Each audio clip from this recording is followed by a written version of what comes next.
welcome to the Scorpion's Mind Palace. If you're a first-time viewer, we welcome you in. Thanks for coming by. Hope you enjoy the content and decide to stick around. For those of you returning, welcome back. Appreciate you coming back, and hopefully you continue to enjoy the content as you have. For either party, if you have suggestions, things you'd like to see, things of this nature, please don't hesitate to drop it in the comments section. We'll take a look at all of that and see what we can't add in. What we're doing today is we're doing the fire signs for the general weekly reading. These specific astrology sign readings are designed to bring in more messages specifically for the energy that we're talking about. So this would be Aries and or anyone associated with Aries. So this will give you an opportunity to get more messages than you may have gotten, if any at all, in the big collective reading. So this is going to be specifically for Aries and Aries associated connections only. As with that, as like I always say, is these are general readings, so there's not a guarantee that you're going to resonate with the information. And even if you do, it's very likely you're not going to resonate with the entire reading. So take what fits, leave the rest. Don't try to make anything fit your story that isn't yours. You'll be able to feel it if it's yours. That's generally how this goes. And if you try to make something fit your story that doesn't, all you're going to end up doing is frustrating yourself and causing yourself stress and anxiety you don't really need. So if that doesn't work for you and you really need 100% your story, that's what personal readings are for. We do offer those. To inquire about it, just go ahead and hit us up at our email, scorpionsmindpalace@gmail.com. The link will also be in the description box down below, and you can schedule and order one of those. Anyway, for all of you that are watching, I do invite you to please like, share, and subscribe, and hit your notification bell if you enjoy the content. And without further ado, let's get into it. So, we're sticking with the camera angle we had yesterday.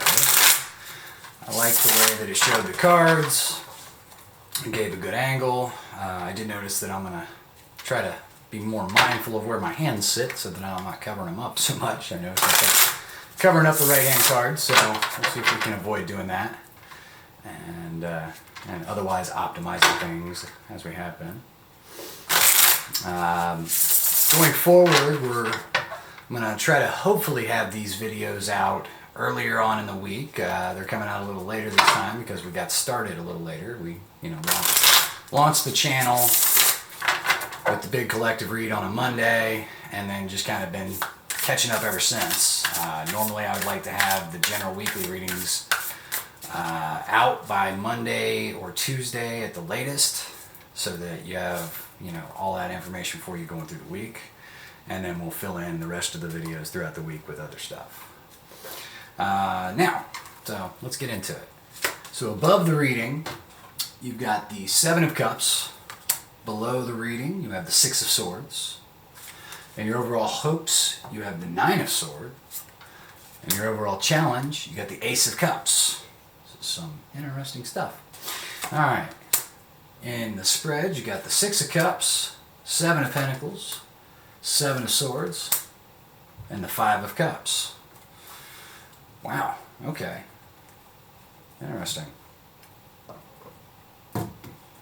So, what I gather from this is, and your overall with the Seven of Cups, and that is dealing with options, choices, in love, or in matters of the heart, people that you connect to and care about.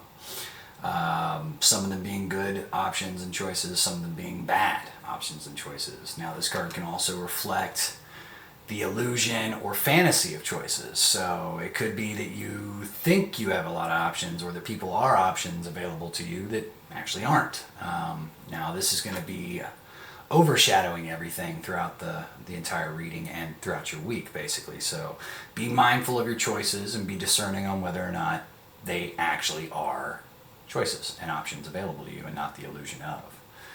Now, underlying the read with the Six of Swords, this means underlying everything throughout the week and the reading itself is you're moving on from turbulent, dramatic, combative lifestyles and energies, and you're moving on to calmer waters. So this can be you're coming out of a turbulent, turmoil, intense period of your life, and you're trying to find a more calm and peaceful way to live.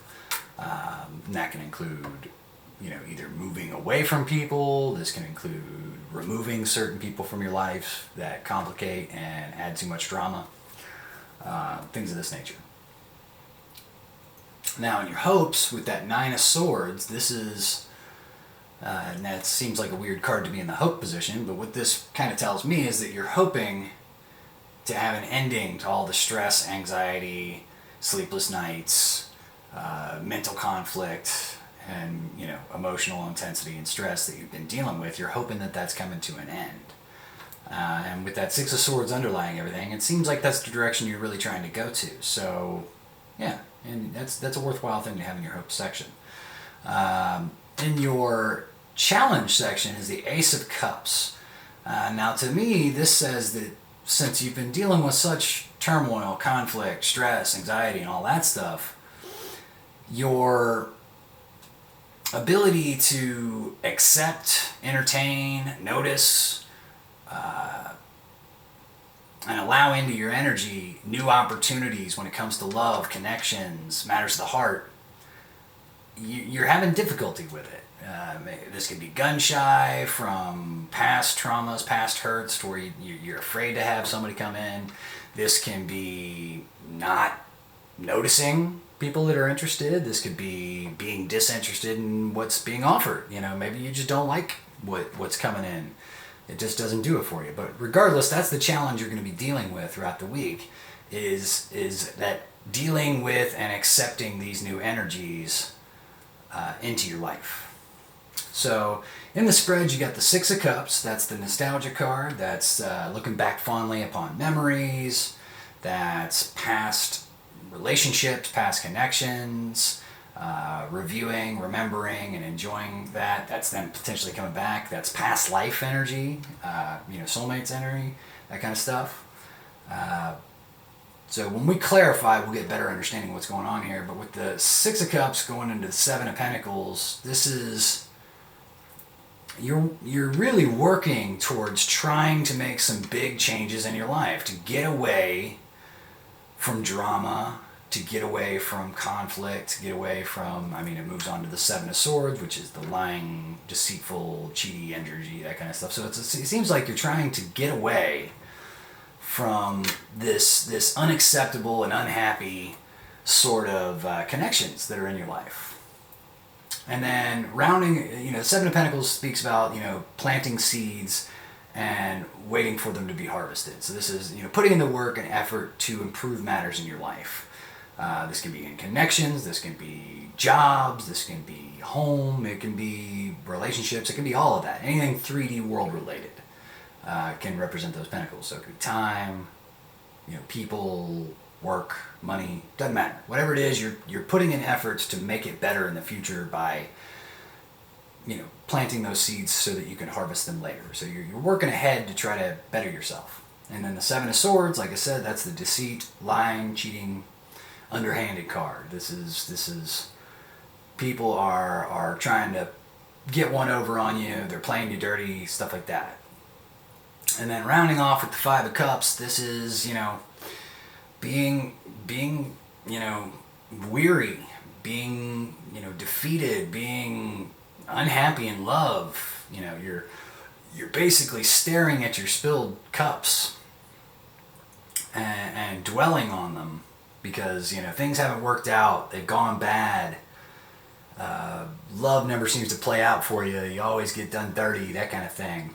But ultimately what this is if you see, there's two cups that are still standing up right behind the guy.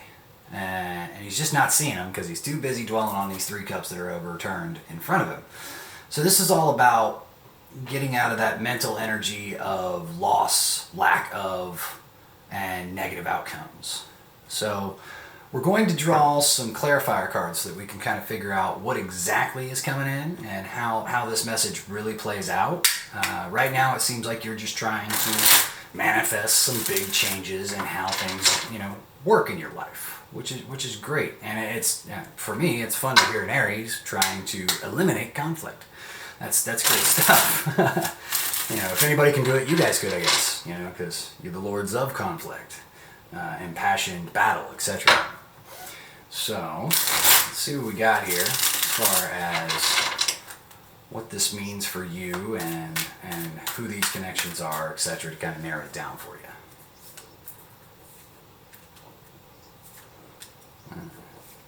There we go. Okay, so clarifying the Six of Cups, you get the Strength card and the Eight of Wands. So this can represent looking back fondly. The Strength card is the card of Leo, so maybe it's a Leo that you have a special past connection with that you're remembering.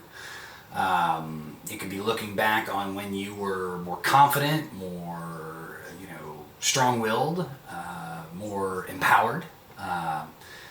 And basically, you're going to be seeing rapid communication, rapid action that tries to help you get back to this, is what I'm drawing from this.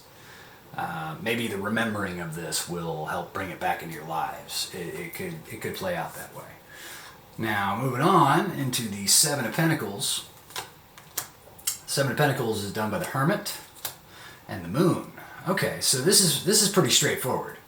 You're planting seeds for the future, and those seeds come in the form of going deep introspectively and looking at yourself, trying to find answers for why the things, why the connections, why the situations inevitably go bad. Like, is it something with you? Is it the type of people that you allow into your life? Is it the type of situations that you allow yourself to get caught up in? And it's gonna revolve with this Moon card. It's gonna revolve around unspoken truths, hidden emotions. It's gonna maybe secrets. So maybe you uncover some secrets when you go over this introspection mode, and you're uncovering past memories and stuff like that. You stumble upon some things that lines things up in such a way that it makes more sense to you now. Now, clarifying the Seven of Swords, you've got the Wheel of Fortune and the Chariot. So this tells me where in the past you've dealt with lying, cheating, deceitful, shady energies who've done you wrong. That cycle is ending and moving on to something better. And with the Chariot card, now this is the card of Cancer. This can represent an actual person that it's moving on to. So if you're involved with the Cancer, that could be confirming that. But what the Chariot really represents is equality, equal give and take, win-win scenarios, and it's basically moving forward to find success with somebody else. And that success will be a win-win. You're looking for a victory for both sides. It's going to be great for everybody involved. So what this really represents to me is leaving behind the people who would lie, deceive, manipulate, do you dirty, and changing the cycles and moving forward to people who do give and take, who are balanced and equal, who add to your life and not just take away from it. So that's what it tells me. And so hopefully that's what you're doing, because that's a great thing to be pushing for, honestly. Now, finishing off, we got the Five of Cups, represented by the Four Swords and the Queen of Swords. So this is beautiful. What this says is you're going to go through a period of rest, recuperation, and healing over the Five of Cups, being brokenhearted, being sad, depressed, defeated, lack-minded, and you're going to get past that. You're going to heal through it. You're going to take your rest, recuperation, and healing, and you're going to repair the broken bits of your heart, repair your confidence, repair your trust, things of this nature. And as you come out of it, you're going to be this Queen of Swords. And again, tarot is genderless, so you can be a man and a queen, or you can be a king and a woman. It does not matter. But the Queen of Swords represents someone who is very sharp, very they're in their power and authority. They can see right through the bullshit, and if somebody does not come correct to the Queen of Swords, well, they're gonna get cut off at the knees because she ain't got time for chuckleheads. So this basically kind of clarifies everything if you go in a roundabout, method, that you're moving out of these unhealthy, toxic, deceitful, lie types energy and moving on to calmer waters in and of yourself. Whether or not, and you're going to be finding people that better fit that sort of mindset, which is beautiful. This is cutting away the people that do not serve your highest good and only allowing those who do to have a place in your life. And that is a fantastic way to be. So that's what we got for you, Aries. Again, if you would like a personal reading to more thoroughly expand on your story specifically and what's going on, go ahead and send me an email and we will set up one and get that going. Also, to everybody, I also do written form daily readings throughout the work week for a couple of different Facebook groups, the Spirited Way and the Scorpion's Mind's Palace, which is the same name as this channel. In the Scorpion's Mind Palace, we also do song write-ups where we basically break down what the song is about, what the artist was trying to convey, what lessons can be learned, how one can grow in emotional maturity and intelligence, and learn how to positively and healthily process these sort of emotional triggers and stimuli. So in any event, hopefully you enjoyed the video. Please like, share, and subscribe if you can. Don't forget to hit your notification bell. And we will see you again next time. Have a good one, Aries.